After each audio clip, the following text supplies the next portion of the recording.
Në maj të vitit që shkoi, Komuna Ferizajt u bë me raport të studimit të fizibilitetit për trajtimin e ujrave të zeza. Këtë dokument të rëndësishëm e hartoi kompania angleze Öl International, ndërsa financimin e tij e bëri Bashkimi Evropian.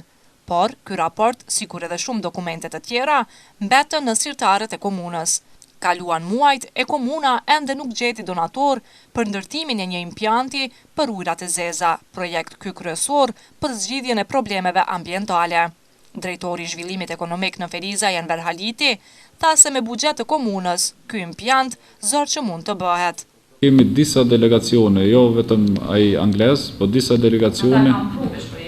Është vizibilitet, ne ja kemi prezantuar gjithashtu edhe austriakëve, edhe të interesuar nga Zvicra, edhe nga Holanda dhe e kanë marrë projektin e fizibilitetit, mirë po ende komuna e Ferizajt nuk ka të nënshkruar asnjë marrëveshje me asnjë donator për fillimin e realizimit të tyre impjanteve.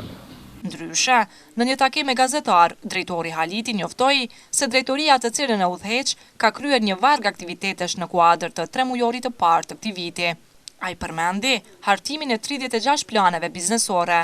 Por e keqja është se përveç interesimit, nga këto plane askush nuk filloi të bëj biznes konkret. Shumica e bizneseve që interesohen për këto projekte janë të interesuar që të marrin dhe të aplikojnë për grante në për organizata të ndryshme. Do thotë i marrin si projekte, aplikojnë në për grante të ndryshme dhe në momentin që kanë një përgjigje pozitive, që do të mbështeten me grante ato projekte, ata janë të gatshëm edhe të investojnë. Ky vjen shqiptarët ide kanë, por nuk kanë financa. Nuk kanë financa, po.